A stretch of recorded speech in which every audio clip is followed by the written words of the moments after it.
Thank you, Professor Awkward. Well, I'm going to introduce someone to you. I would like to introduce to you my lovely wife, Michelle. So I'm going to ask that you bear with me just a little bit. Firstly, as we can see, the slide that you see above, we talk about health, okay? But health it actually composes several components. So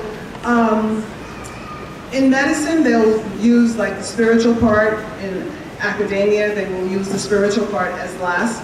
But I think that that's actually the first part of being healthy. So that's why it's number one on your list, okay? But it's your spiritual, emotional, biological, physiological, sociological, environmental components, along with safety and security, okay, that will help to lead to the longevity that you see being last on that list, okay? So we're gonna go to the next slide, which is what is health? So let's take a look at that. The World Health Organization defines health as a state of complete physical and mental social well-being, not merely the absence of disease or infirmity. So let's stop for 1 second and let's talk about what does it mean in terms of well-being, okay? So the definition for well-being is a good or satisfactory condition of existence, a state characterized by health, happiness, and prosperity. So when we miss these various components, do we actually have well-being?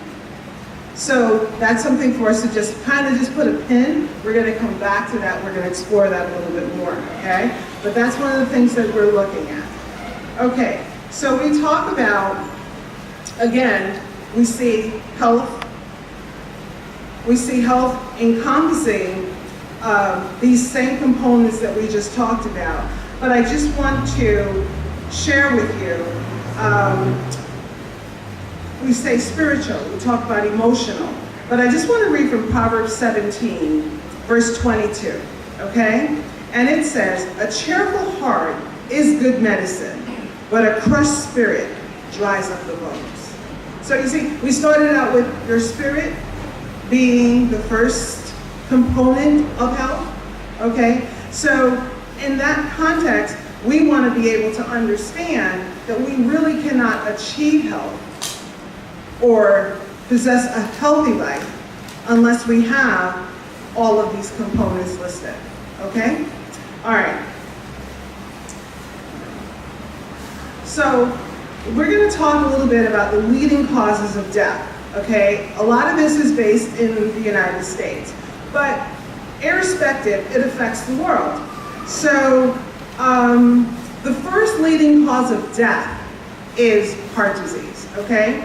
It's highest among people of African descent. Now, there's a whole different belief system as to why that is, you know, cultural components, economic components, all of these different things, but the statistics show that people of African descent are more at risk for heart disease, and more so than their Caucasian counterparts, okay? And if you look at those numbers, they're pretty significant, okay? Black men have a 267.9% rate of heart disease compared to their male white counterparts, that's 165.3%. Okay, so we're gonna examine that just a little bit further as to why that is. Next slide. So we're gonna look at the second leading cause of death in the United States, which is cancer. Now this is something that's impacting everyone and is impacting us worldwide. With the exception of breast cancer, African Americans, again, are at the highest rates with the most common cancers compared to their Caucasian counterparts. Next slide. Okay, so the third leading cause of death in the United States is stroke, a cerebral vascular accident, or CVA, okay?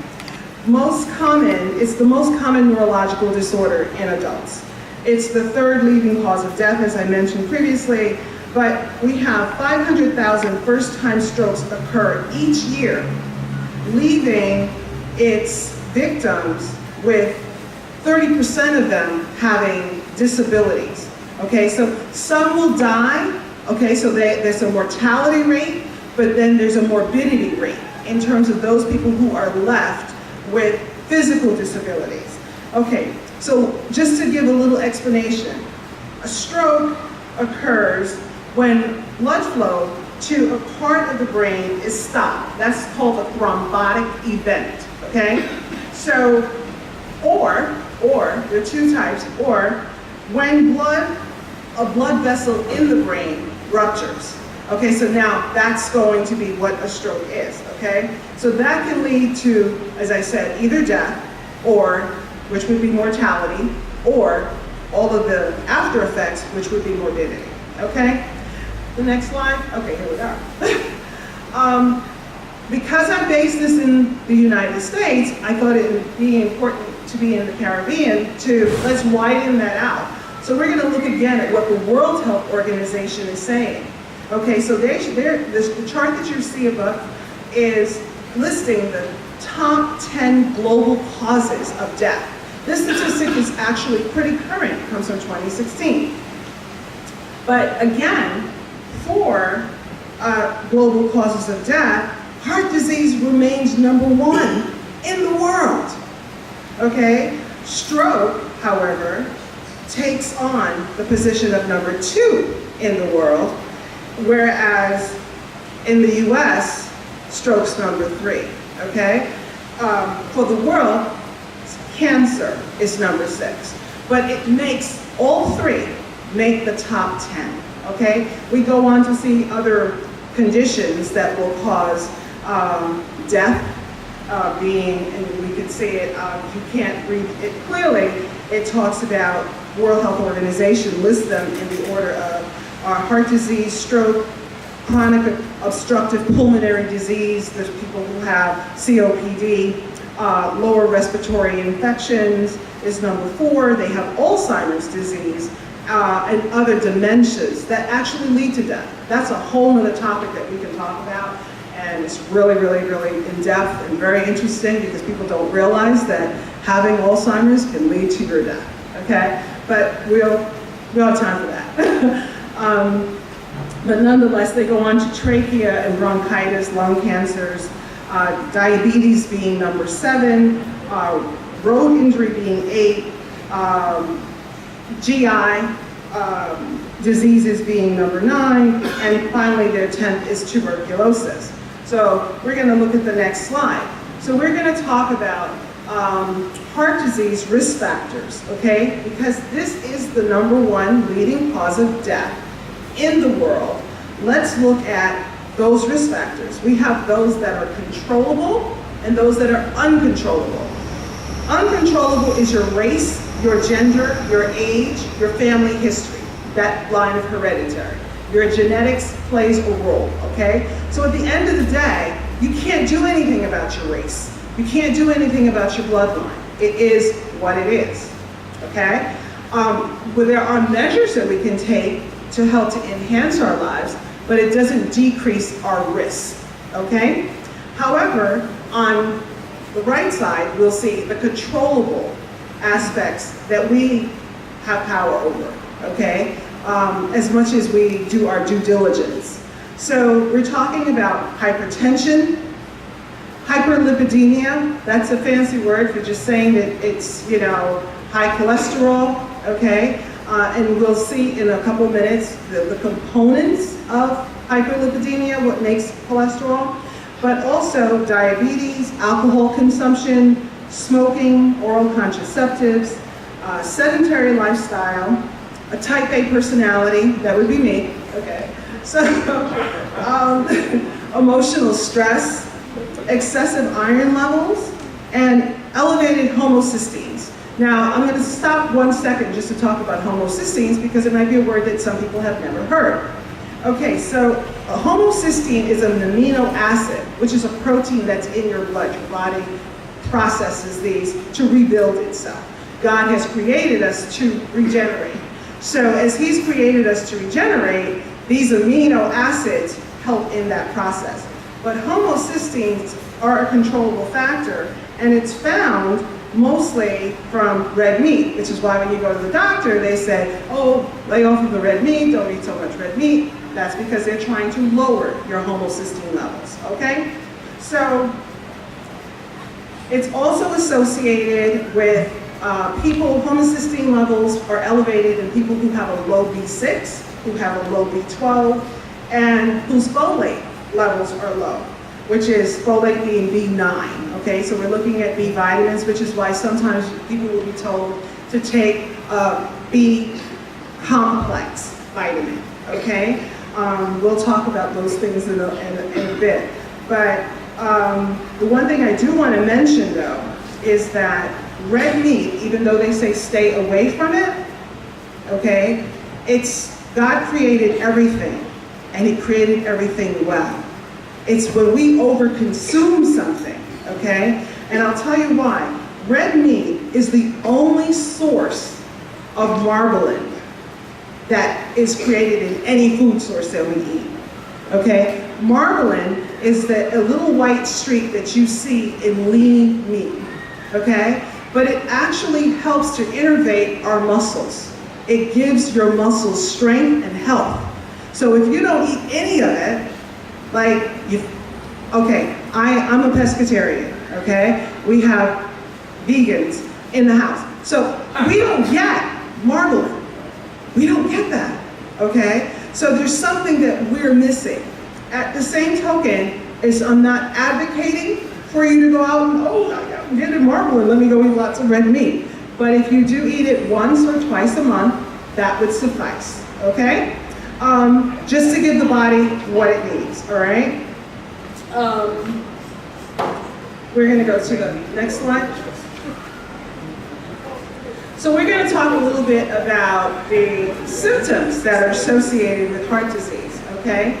And they differ from men to women. This is an overall signs and symptoms. So it will be chest pain, labored breathing. And these are things that we look for, not just in ourselves, but we look for in our family members, we look for in our spouses, okay? Because as these things begin to present themselves, sometimes they're very subtle and no one's paying attention, okay? But there's something going on. So we look for swelling of the extremities, okay? Whether it's the hands or the feet, because that is an indication that the vascular system in the body isn't working to return that fluid that's being collected, whether in the hands and the feet, back to the heart. Something's not right. So we've got to figure out why. There are other reasons for swelling, not necessarily heart disease, but it is one of the factors with people who do have heart disease. So we also have cyanosis. So we look at that. Now, again, that's just basically lack of oxygen in the blood. Our red blood cells carry oxygen. So when someone is cyanotic, it's easy to see in someone who is light complected or Caucasian. But in a person who has a dark complexion, it's harder to see that they're cyanotic. So you have to look at their nail beds. You look at their fingernails, and that will tell you whether or not they're cyanotic. A dark-skinned person, their complexion doesn't look healthy. Instead of it just looking vibrant, it looks like a gray. It's almost like a gray darkness. And that's telling you that they are indeed cyanotic, okay? So high blood pressure is a sign and symptom because it puts more pressure on those vessels, which subsequently could lead to a heart attack. Lung disease affects it. And of course, another sign and symptom is if you have pain radiating down your left arm or in your jaw, particularly on the left side, this may be a sign of a heart attack. So we'll go to the next slide. We go to the next slide. Okay. All right, so we're going to look at signs and symptoms of heart disease, particularly in women, because they differ in men. When a man is having a heart attack, oftentimes it presents itself where he feels like there's an elephant sitting on his chest. Tremendous pressure, tremendous pain, okay? And he knows that something is wrong. Women, that doesn't happen to us. It's far different, it's far more subtle. It will present itself as acid indigestion. So how many people get acid indigestion and think nothing of it and take Pepsi, right? So I'm not saying that acid indigestion in and of itself is a sign of, but if you have other factors, then you really need to pay attention, such as an upset stomach, which is not what a man will have when he's having a heart attack, okay? Lightheadedness, and pain between your shoulder blades. That's the signs of a woman. I don't know how many of you follow the news or whatever, or watch what's going on in America, but there's a comedian, Rosie O'Donnell, and she was having pain between her shoulder blades and acid indigestion. And she thought nothing of it. She waited 2 days before someone said, you really need to go to the doctor. And of course, when they checked her in and they did her blood analysis, they found that her troponin levels were high and she had suffered a heart attack. But luckily, it wasn't so devastating that it caused her mortality. We now know we just had to treat her differently. But look at the presentation. This is what happens to women. So husbands, when your wives are saying, oh, I don't feel so good, my stomach, oh, I get pain between my shoulder blades, or this or that, don't just blow it off and say, oh, you worked too hard, you picked something up too heavy. Give serious thought to it, okay? All right, so we're going to go to the next slide. So we're going to talk about some preventative measures, okay? We talked about the leading causes of mortality. So now let's talk a little bit about prevention as it relates to heart disease.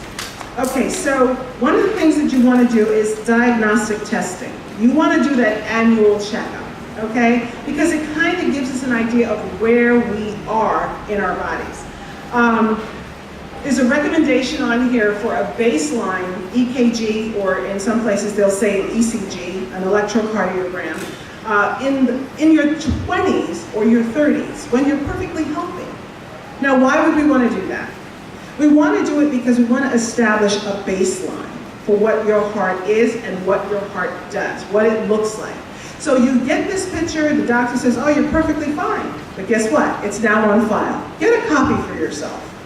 Say, may I have a copy of that? Because guess what? When you're 40, we want to be able to go back and compare the EKG that you had at 40 with the one that you had at 20, because we begin to see if there are electrical changes, and it's giving us insight into whether or not we actually are developing more risk factors, okay? So you want to get that baseline EKG. Now, we talked earlier about hyperlipidemia, right? And so now we can see some of those components being, you're asking your doctor for an annual lipid panel, which is to rule out hyperlipidemia, which is cholesterol, high cholesterol, right?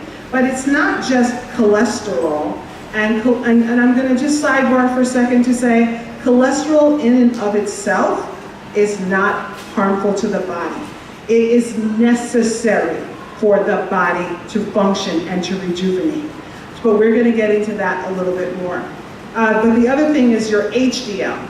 Well, that's your good cholesterol. So we kind of remember it by saying happy, as in H, happy. So HDL, which is a high density lipoprotein, and the body processes those things in terms of its ability to regenerate. Now you have LDL, and we say L for lousy, so that you remember that, right? So it's the lousy, it's the one you don't want, okay? Because those are low density lipoproteins, and what they do is they sit in the blood, and that's where you begin to develop problems, okay? And then we have triglycerides. Your triglycerides are fatty deposits that are in the blood. More and more researchers are finding that it's not cholesterol that's your enemy, it's your triglycerides that's your enemy. It's the fat component that's in the blood that's really the issue here. Okay, so the other thing that's not listed here that is important is blood pressure control. okay, in terms of preventative measures. We've got to make sure that we have a normotensive blood pressure. So we can go to the next slide. And it continues to talk about the preventative measures. In this context, we're looking now at diet, okay? So we talked about annual checkups. Now let's see what our actual responsibilities are. We want to be able to take in complex carbohydrates, whole grains such as flaxseed, or we know it here as linseed, right? But that's what flaxseed is, linseed. You can grind it up, do whatever you want with it, but it's excellent for the body. It has omega-3s and 6 oils within it, which is what the body actually needs. We're looking at cereals being oat bran, oatmeal, anything that is of a grain that God actually made falls into the context of complex carbohydrates. When I say oatmeal, I am not talking about the instant packets that you open and add hot water to. That's the worst thing you can possibly do for yourself, okay? They're loaded with sugars and those are processed. You have to have at least old-fashioned oats, the ones that you have to cook for like 20 minutes.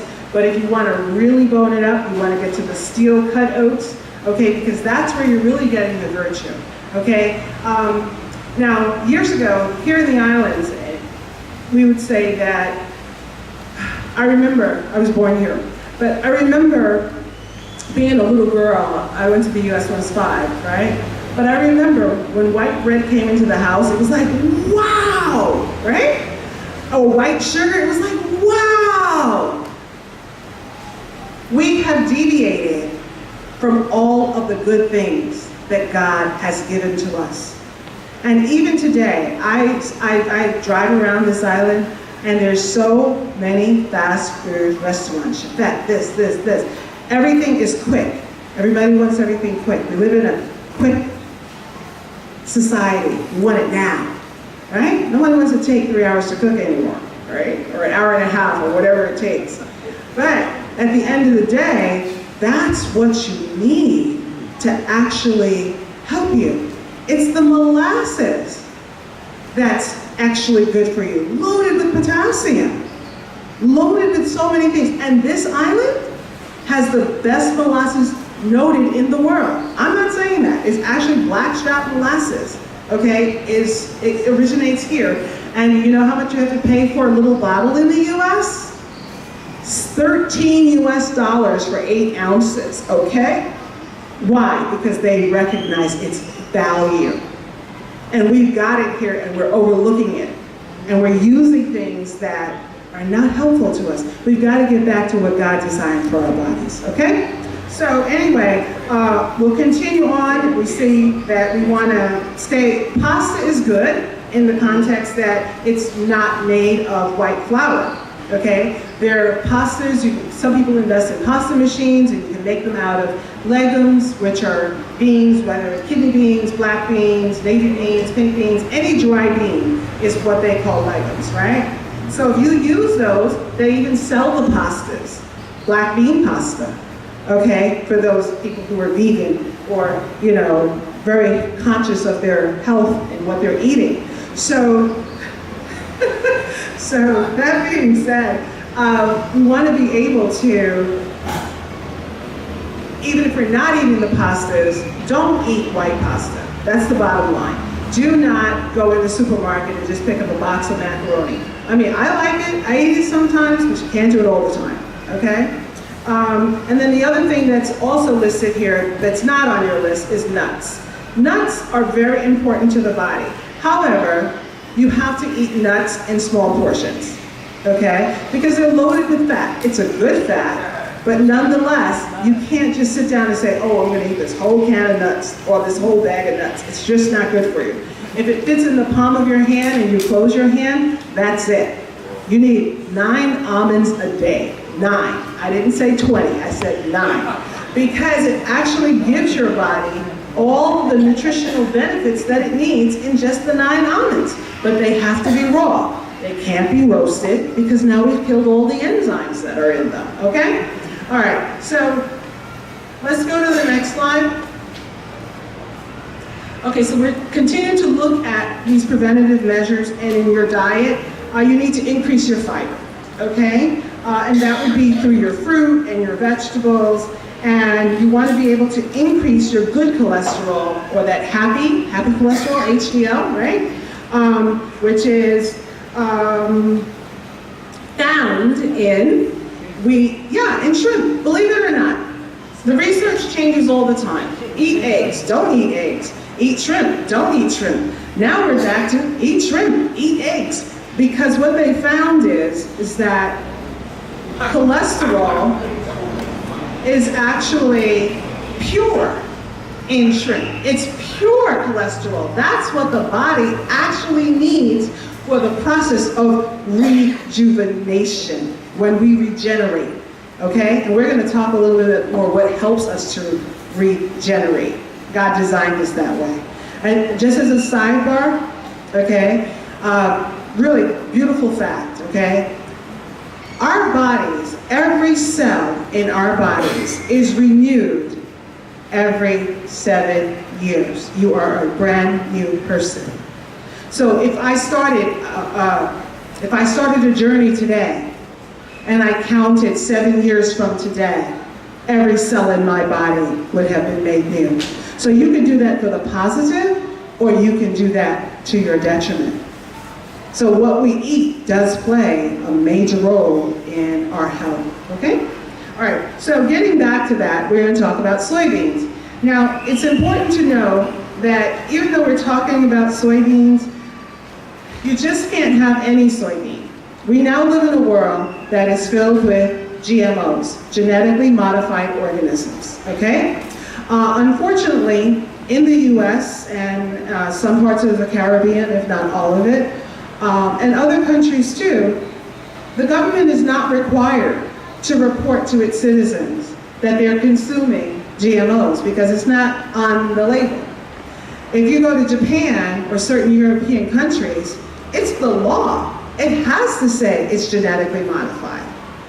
So I ran into someone here who had a little vegetable garden. And I said, oh, look at those wonderful beans you have. And he said to me, yeah, they're delicious. He says, but they have no seed. He says, I have to go and buy them each time. I said, oh, do you know what a GMO is? That's what that is. And science has created a way in which it all comes down to economics. You know, that very first slide we talked about in terms of your health, we talked about economics being a factor, okay?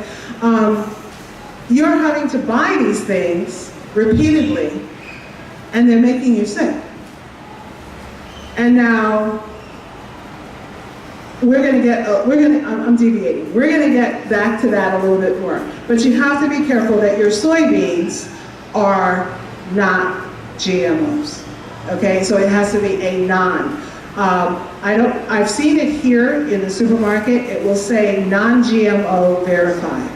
That's an independent company that has spent tremendous amount of money to invest in letting people know what they are eating. So if it says non-GMO verified, okay, or USDA organic, it just can't say organic. Organic is too broad of a term.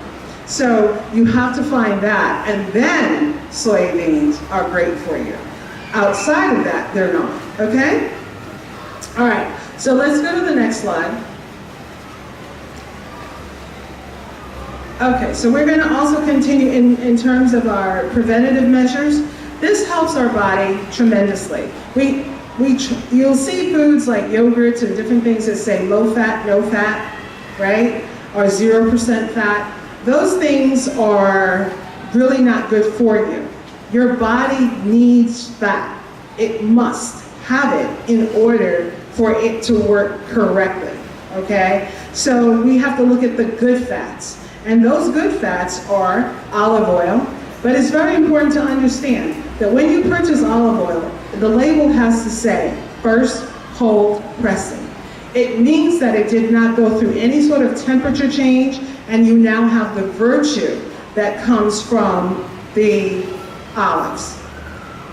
That would also mean that when you use olive oil, that you don't heat it beyond 135 degrees Fahrenheit. Because if you do, you have just destroyed all of the benefits that the olive oil possesses. So you spent $20 for the bottle, and you fried it up, and now it's no good. And you think you did something great, but you really didn't. So be careful of that, okay? Now, avocados, oh, and you guys, pears, you got a pear tree, eat one every day. I'll tell you, it's really great for the body, okay? In the States, they'll tell you, stay away from it, it's got too much fat, makes you put on weight, but they're not telling you the health benefits. They're now realizing it. And so now they're starting to shift, and these things are now becoming extremely expensive in the US. Why? Because they're healthy, and people are gonna pay for health. So coconut oil and grapeseed oil, those are the oils that you can actually use at high temperatures. You can fry, you can do whatever you need to do in those, and you do not lose the benefit of them. Whereas the olive oil, you will destroy it if you use it at at a high temp. It says here, Smart Balance spread. Now, I've seen it in your supermarkets, but what it is, it's a mixture of olive oil and different types of oils that is beneficial instead of using butter or margarine, right? If you never, ever, ever, ever use margarine, it's loaded with polysaturated fats. If it says margarine, stay away from it, okay? You're much better off with butter, just 100% butter. I know it's got more fats, a lot more expensive, but it's better for your body, okay? Or use the olive oil on your bread. Instead of butter, just brush the olive oil on. It actually will taste good too. Okay, next slide. So I know our time, I did want to rush through this, but I know that we're pressed for time. So we're continuing to look at preventative measures. So we looked at your annual physicals, we looked at your dietary care. Now we're going to look at your physical care, so exercise. You want to exercise for a minimum of 30 minutes per day, at least 3 times a week. Now, research is showing that just helps to maintain health. If you want to improve health, you have to go to 5 times a week, okay? It doesn't necessarily have to be strenuous. It could be walking, it could be bicycling, or you can have a stationary bike, an exercycle, okay? Or better yet, for all of you who know how to swim, and you have these beautiful waters that are loaded with minerals, swim! That is an incredible benefit to the body. And it's a whole exercise because walking and swimming actually addresses every muscle group in our bodies, okay? So we want to get in our exercise, we want to get our heart rate up to 140 to 150. Because lower than that, we're not really challenging our heart to build itself up to be strong, okay? Like any other muscle. Okay, we all have biceps, triceps, quads, whatever. Okay, your heart is a muscle. So if you don't work your heart out properly, like if I don't, there's some guys that lift or whatever, and you see how nice and buff they look, like my son there. So, so that being said, as we exercise, we're giving our heart that same benefit. We're giving our heart that same benefit. So that's what we want to go for, peak performance. Some people will want to say, well, okay, well, how do I know my heart rate is actually at 140 or 150? That is 140 to 150 beats per minute. So you get like a little stopwatch, like he was talking about YouTube earlier and all of these little things that we have access to. Download the stopwatch to your phone or whatever you have, and you put the timer on, and you use your radial pulse. Your thumb carries a pulse. So you never use your thumb to check your pulse or anyone else's pulse because it's going to be just yours. But anyway, you would take your forefinger or whatever, and your radial pulse is here, okay? This would be your ulnar pulse, which is harder to find, but you want to get to the radial. And so you play around with your hands and you find it. Don't press hard, because you press hard, you occlude it. But if you press lightly enough, you will feel it, and you count in that minute, and now you know, okay, I'm gonna work a little harder tomorrow because I was only 120 today. You know what I mean? But I caution you to say, I'm not advocating for everyone to go out and exercise. That is something that is a personal decision. It is something that you should discuss with your doctor, because depending upon what your health issues are, okay, I don't want anyone saying, oh, I'm supposed to get my heart to 140 beats per minute. It's over time. It's over time. So the more you do, you start slow and you build. So if you're not a walker, you're not an exerciser, you have to know. Let's go to the next slide. Okay. We'll leave that there. I was looking at something else. But what we want to know is that exercise is cumulative. So if you do like 10 minutes, ultimately, 3 times a day, you get to that 30 minutes. So you don't have to go out and kill yourselves, okay? And then you gradually build up. If you walk 2 minutes today, do that for 3 days and then graduate to 4 minutes. And then you continue, and that's how you build in a safe way, all right? Now, we talked about the second leading cause of death, and the second leading cause of death within the global aspect, which is strokes. It's the third leading cause in the United States. But that's ischemic strokes, okay? Now, ischemia is just a word to say lack of oxygen. So an ischemic stroke pretty much means that the brain did not get enough oxygen. It was oxygen deprived. So reasons that your brain would be oxygen deprived is through atherosclerosis. That's just a big word for hardening of your arteries.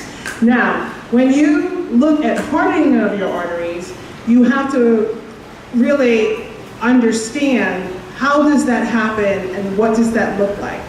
So, the best analogy that I can give you is if you have, you build your house and you put plumbing into it. You've lived in the house for 30 years. When you first installed your plumbing, when you turned on your water, everything came out with great pressure, right? Over time, by the time you get to the 30th year, the stream of water, the flow, has somehow decreased. And the reason it has decreased is because all these mineral deposits have accumulated in that pipe, okay? So it's now blocking the flow. Well, that happens in our arteries, and it's called oxidation, okay? We also see that with anything that's left outside. It will turn rusty with time. It oxidizes. So when that happens within us, it causes our arteries to become hard, narrowed, and brittle. And it puts us at a greater risk for an ischemic event, okay, where we are now oxygen deprived. So the other form of stroke is a cardiogenic or embolic event. These strokes result from an emboli, which is a clot. So usually from the heart, that it travels from the heart going through your circulatory system, and when it reaches a narrow passage, that's where the problem is going to occur. So for people, like they say, who fly a lot, they'll tell you when you're on an airplane or if you're sitting for a long time, get up and walk around. And the reason why is you want the blood to continue to flow. We keep our bodies in one position, we can develop what they call in our legs, or usually the back of our knees, a DVT, deep vein thrombosis, right? But if that clot travels now from the leg and it goes up, it hits the lung, it's a pulmonary emboli, and the person is dead within minutes, okay? If it bypasses the lung and it finds a narrow vessel in the heart, now we have a heart attack. If it continues to travel through the body, and then it finds itself all the way to the brain, and we have a narrow vessel, now we have a stroke, a cerebral vascular accident, okay? So, next slide. So let's talk about causes for ischemic stroke. Ischemic strokes can result from vasospasms, we just talked about clots, right? A vasospasm is where that vessel, you have the vessel in your body, but has anyone ever had a muscle cramp? Okay, and you feel like that trolley horse, or sometimes you can even see it pulsating. That's when the vessels are doing that. That's vasospasms, okay? That stops blood from flowing. So as it stops the blood from flowing, you are at risk, okay? If you have, if we ever cut ourselves, well, we have plasma in our body, so we have this clotting effect, right? But if you leave blood out for a while, you'll see how quickly it clots. It's not supposed to be stationary, it's always moving, it's always moving. It's supposed to be always moving. So when it starts to settle, and people who have those swollen ankles and swollen joints or whatever it may be, they're at a higher risk for developing a clot, okay? The other cause is inflammation, and lots of us have inflammation. Yes, and it's painful. Okay, we have it in our joints, foods cause it, but if we go back to those original foods we were talking about, and those healthy fats and those healthy diets, okay, we eliminate all of that. We actually can eliminate it. So then we have people who have clotting disorders, okay? So that's another topic that is broad and wide, so I'm not going to go into it other than to say clotting disorders. And lastly, we have the effects of drug abuse, particularly cocaine. Now people will say, oh, well, you know, I only drink, you know, earlier in one of the slides we looked at alcohol being one of the risk factors.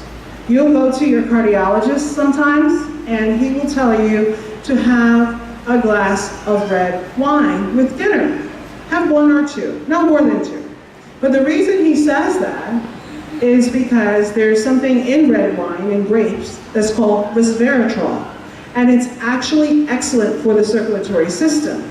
It keeps our blood thin naturally, so that we don't have all of this, the pressure in the vessels, okay?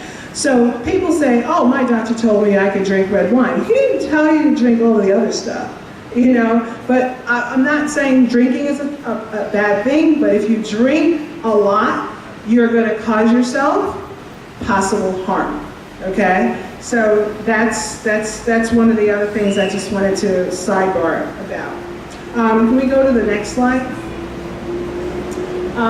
So we're looking at risk factors now. Risk factors for stroke, because stroke being the second leading cause of mortality. So age is a factor, okay? So majority of strokes happen in people that are 65 or older, okay? 60 to 75% of them are in people that are 65 or older.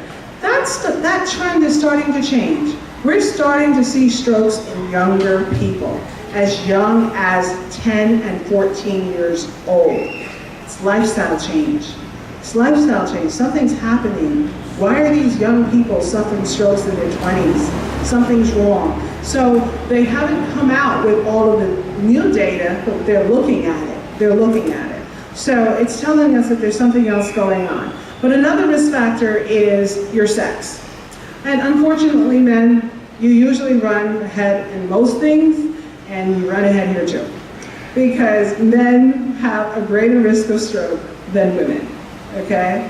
Sorry, I didn't make that happen. It's just is, right? Okay? So we want to, as wives, we want to pay particular attention to our husbands, you know, making sure that their blood pressure is under control, if they have a higher risk, that they're getting those annual physicals to make sure that the other issues are being dealt with, cholesterol, triglycerides, all of these different things, okay?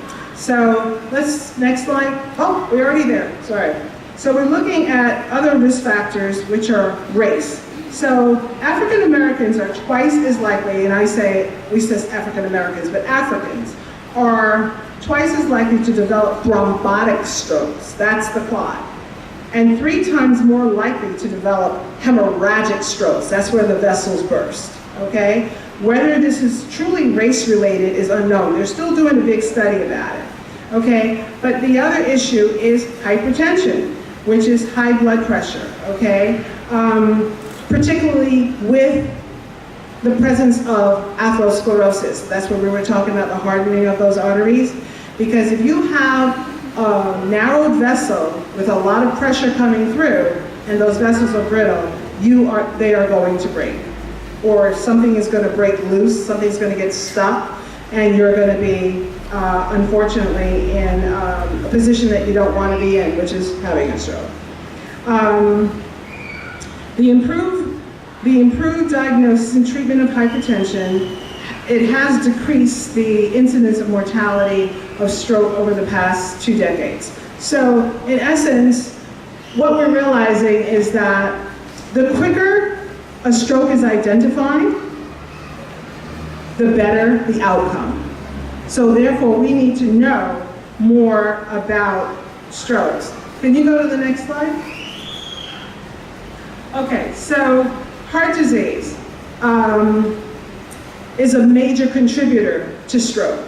So now we're looking at them working in tandem. When we looked at the World Health Organization chart, and it talked about stroke and heart disease and lung disease, these are all interrelated. They're not independent from each other. You are at a greater risk for a stroke if you have a heart problem. You are at a greater risk for a stroke if you have a lung disease, okay? So you are at a greater risk for a stroke if you have high blood pressure or diabetes or any of these other factors. So all of this plays a tremendous role. So we look at diabetes being associated with an accelerated rate of microvascular and macrovascular changes that contribute to atherosclerosis. In essence, what that's basically saying is when someone has diabetes, type 2, you have too much glucose in your blood, which is sugar. You know, people say, oh, someone has sugar. But in actuality, it's too much sugar content in the blood. And so what happens is the blood becomes thick. It becomes viscous. And as it becomes, as that viscosity increases because of that sugar, the blood's not flowing like it's supposed to. So it's now damaging those vessels. And subsequently, you have to know that all systems are interconnected, and they all provide biofeedback. That's another subject we could talk about forever. But it's like one thing, we touch on that tomorrow more about the biofeedback. But what happens is the tubules in the kidney are very, very tiny. It has the smallest vessels in your body, okay? But you only have 2 kidneys. Okay, and the functioning unit of the kidney is the nephron. And so when a nephron is damaged, it cannot be repaired, which is why people have to go on dialysis, or they have to have a kidney transplant, or they die. Okay? Because the functioning unit of the kidney is the nephron. So if we have diabetes and we leave all these things uncontrolled, and this atherosclerosis is also present with the diabetes and all these other things, the kidneys are now damaged, and we're just going downhill very fast, okay? Moving on to the next slide.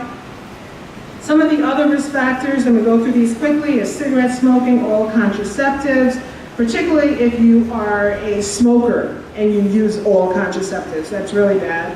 Alcohol intake, we talked about that a little bit. Family history of transient ischemic attacks or TIAs, or cerebral vascular accidents. We talked about strokes, but TIAs, transient ischemic attacks, are silent strokes. There are many people that will have them throughout their lifetimes, and they never know. No one ever knows. The only time we know is when we image your brain. We will see little white opicities in the brain that will show us that you have had multiple strokes or one, but they come and go. Someone may have floaters. You know, you see like these little things floating before your eyes, and then in minutes they're gone. Someone may have temporary vision loss in one eye or in both, and then it clears right up, and they don't realize that they had a TIA. They went to say something and they didn't say it correctly. And but they fixed it 2 seconds later, but they just had a TIA.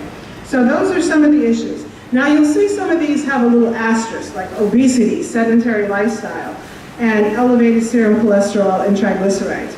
And the reason that that has an asterisk on it is because these factors, they're still actually studying to know that it does indeed play a significant role. I will say that they've got to the point that they know the triglycerides are a huge factor, okay? So we're gonna go to the next slide. So now we're talking about strokes, so we need to be able to detect them. So we have an acronym that you see there. It's in red, RACE. Okay, so RACE is a rapid arterial occlusion or evaluation. Now, what you're doing in this is, we talked about earlier, timing is a factor in the outcome of someone who suffers a stroke.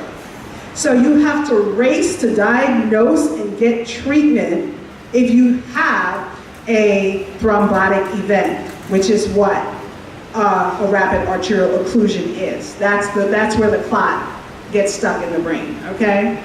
So timing is important. So that's why we have to be fast. So again, if we keep these acronyms, it helps us to remember how to identify what's going on with someone. So if we see fast being a facial drooping, okay, so we'll see someone and on their face, it looks like almost one side, it's asymmetric. One side has like a slight droop than the other. Okay, so what we would do is we would say to that person, smile. Because when you smile, okay, there's a lot of fancy terms that will show me if you have a facial palsy. And if you have a facial palsy, then I know that you're having a stroke. Okay, so it's simple, smile. All right, the other one is raise your arms above your head, because we need to detect if you have arm weakness. If you have to put your arms above your head and you have arm weakness, one arm is gonna not make it, okay? So that's another identifier. The other is speech difficulties. So we would say to someone, you would ask them to repeat a simple sentence, like no ifs, ands, or buts. And if they can't say no ifs, ands, or buts, or I went to the park today, then that's a sign they cannot repeat it. They're having a speech difficulty. And again, the T being for time, because again, better outcomes happen quickly, which is why we race fast to the doctor to figure out what's going on if any of these things present themselves. The peak, believe it or not, the peak benefit is at 4 hours is where we really want to get that person into. If in the States we have stroke units specifically geared to treating patients. I do not know if you have that here. I know you treat strokes, but I don't know if you have a specific stroke unit. But at the end of the day, if you have that clot and we can get you there within that 8-hour window, but peak being 4 hours, there are procedures that we can literally remove the clot without leaving you with any sequelae at all, which means no morbidity. Because after the 8 hours, whatever damage is done, you've got to go through rehabilitation. Some people will recover, some will recover somewhat, and some will not at all, okay? So that's why that is so important. So let's go to the next slide. So again, we're looking at prevention. To prevent you from heart disease and strokes and all of these things, again, it's just being reiterated. Nutrition is important. Once again, the whole grains that we talked about, the complex carbohydrates, have lots of fruit in your diet, and being here with all the tropical fruit, you're in the best place for that. And green leafy vegetables, you know, I remember being a little kid and watching spinach grow on the, you know, the palings, and you can just go and pick them. Well, that's what you need. You know, anything that's green, it works. And then water is critical. Our bodies are 70% water, and people don't drink water. If you're 70% water, your body's made up of 70% water, and you're not consuming water, you're causing your blood to be very viscous. So that being said, you want to be able to increase that. So lastly, we're going to go through the next slide. And again, it just reiterates the preventative measures being exercised, and we talked about that in terms of it being cumulative. We can go to the next slide. And the last slide that we have here, as we wrap this up, is in terms of preventative measures, is rest and sleep. Because if you are not dealing with your body as a whole, it's not going to work well. So we see the first thing is circadian rhythm. That's something that God created us with. Our brains release melatonin naturally, but it's based on light. So as dusk starts to come and the evening grows dimmer, our circadian rhythm will tell us, I'm feeling very tired right now. I have to go lie down, okay? But that's that natural rhythm. Some people, it's broken because they work nights, or we live in a society today that we have light all the time. So it changes. You want a baby to go to sleep? Don't keep him or her in bright lights. Let their circadian rhythm work. Put them in a quiet, dimly lit place, and they're going to automatically fall asleep. So we all have that. But again, 8 hours a night is what's recommended, but everyone knows their own set point. There are some people who can function with 5 hours perfectly. And then, of course, sleep deprivation is not your friend. When you're sleep deprived, your body cannot work well, and you do need quiet time. Okay, you've got to be able to decompress with the hurries and the hassles and hustles of the day. You got to decompress. And so the best way to do that is to spend time in the Word of God, because you're more spirit than you are anything else. So when we renew our spirit, we renew our minds, we renew our bodies, we renew everything, and then we can subsequently achieve a better level of health. Any questions?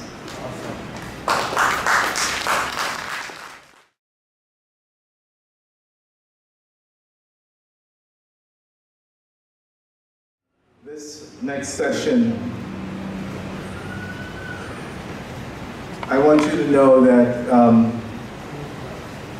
if there's one thing I can tell you that I want you to remember about this young lady, I'm not really going to tell you that she went to St. Joseph's College and received her degree in health administration with certificates in counseling.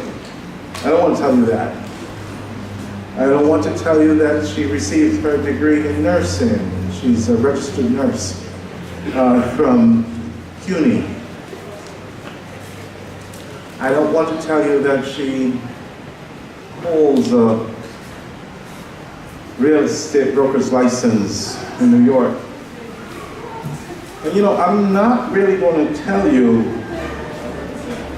that she was a Sunday school superintendent, that she ministers to young women in places that we frown upon, that her heart is soft and pliable for Jesus.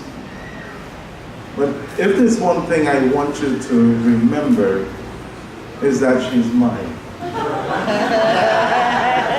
Yeah, that's my wife. So all the other things that you heard before, you don't have to worry about. You don't have to worry, to clear any mental space for that. Just remember that she belonged to me. All right? I want to introduce you to my ride or die, Miss Michelle. Good afternoon, Saints. Well, actually, it's still morning, so good morning. It's so good to see all of you again. And I'm just going to do a brief little recap. We're doing a two-part series on health, right? Preventative measures, looking at it from early detection and prevention. And we looked at various components of nutrition, dietary supplements. For those people who weren't here yesterday, I'm just doing a little brief recap. We talked about a holistic approach to health, which encompassed your spiritual, emotional, biological, physiological, psychological, environmental, safety, security, and all of that would have led you to longevity, right? Okay, with God's grace, all right, as much as it accounts on us. So today, we're actually going to start, if you load the slide, Sean, we're going to talk today a little bit about it says menopause and what you and your spouse need to know. It's another stage of life. Oftentimes I find that people will think that it's like a doom or gloom kind of situation, this menopause, and people have heard so much about it and they dread it. Oh, it's terrible, this is gonna happen to you, that's gonna happen to you. I'm not saying it's pleasant, but what I do want you to understand is the reason that the photograph is up here is because it shows the life cycle. And we're talking about from early childhood to maturity, okay? And so menopause, as in God's design, is clearly a part of a perfect process because everything that He has done well. So that being said, we do need to know what to expect, and we do need to know how to handle it. And I think it's really important for us to, as we enter into whether you're married or you're single, as long as you are male and female, your body is going to go through changes. And as it goes through those changes, and you notice I didn't just say just women, if men go through changes. And we're going to get to that. Yeah, we're going to get to that. So what we're going to do is we're going to just take a look at, first off, I want us to understand, because we're talking about it from a holistic perspective. So this is just a component of what women will go through and what men will go through. And men that live with women, whether it's your sister, your mother, your wife, all women are going to go through this. And we see little children go through the process of puberty, right? And they go from little, and then they start to develop, and we say, oh, you're becoming a young lady, you're becoming a young man, and subsequently, we're watching those changes happen. Okay, so we fast forward, right? So I want us to take a look at the roles of women, okay? So let's go to the next slide.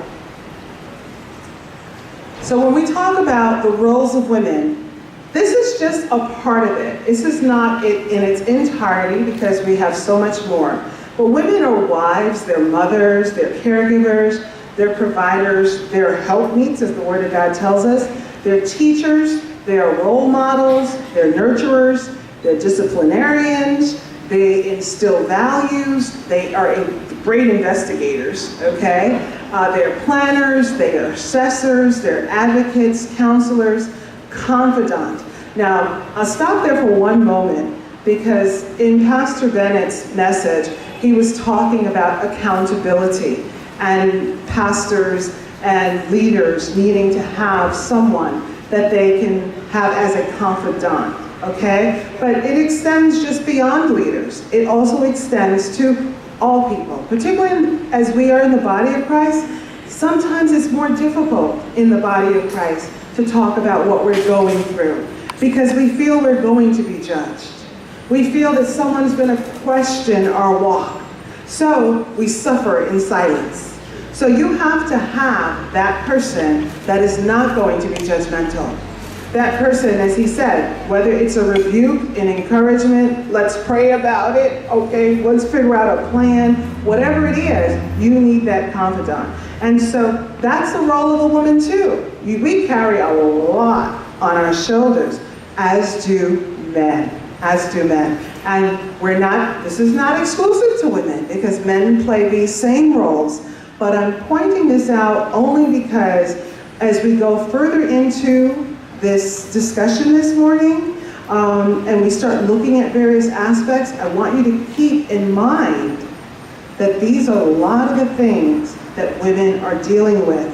They wear many hats, okay? Oftentimes in our society, men have been known to be the hunter-gatherers, the protectors, traditionally, right?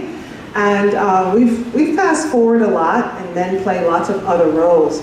But a lot of people still believe that they are providers, and a lot of men, they go out, they work hard, they take care of their families, and they come home and they go, I'm tired, right? They read the paper, or sometimes they just relax, or they watch cricket, or whatever it may be.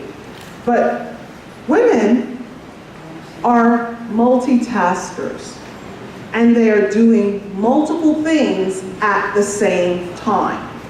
So while they're driving, they're thinking about, okay, when I get home, I gotta help Susie with her homework, I've gotta plait Jennifer's hair, you've got all these things, and she's thinking about it on the way. You're not thinking about it on the way. When you get there and you find it, you deal with it. But she's processing it all day long. So she's carrying around a lot of weight.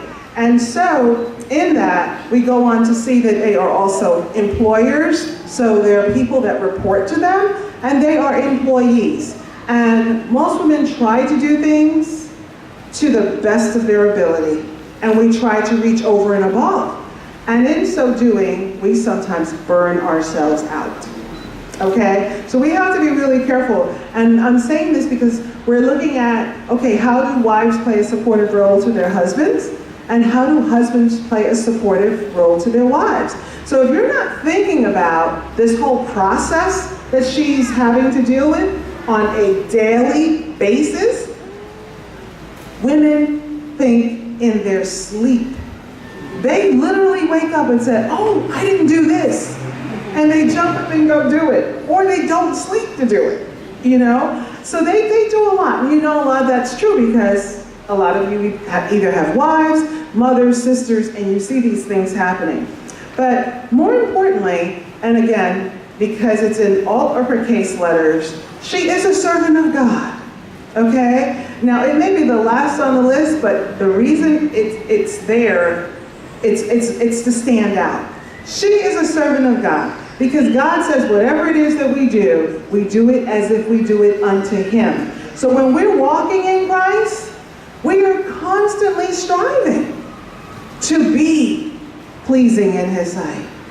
And with all of these roles, trust me, we are stressed out.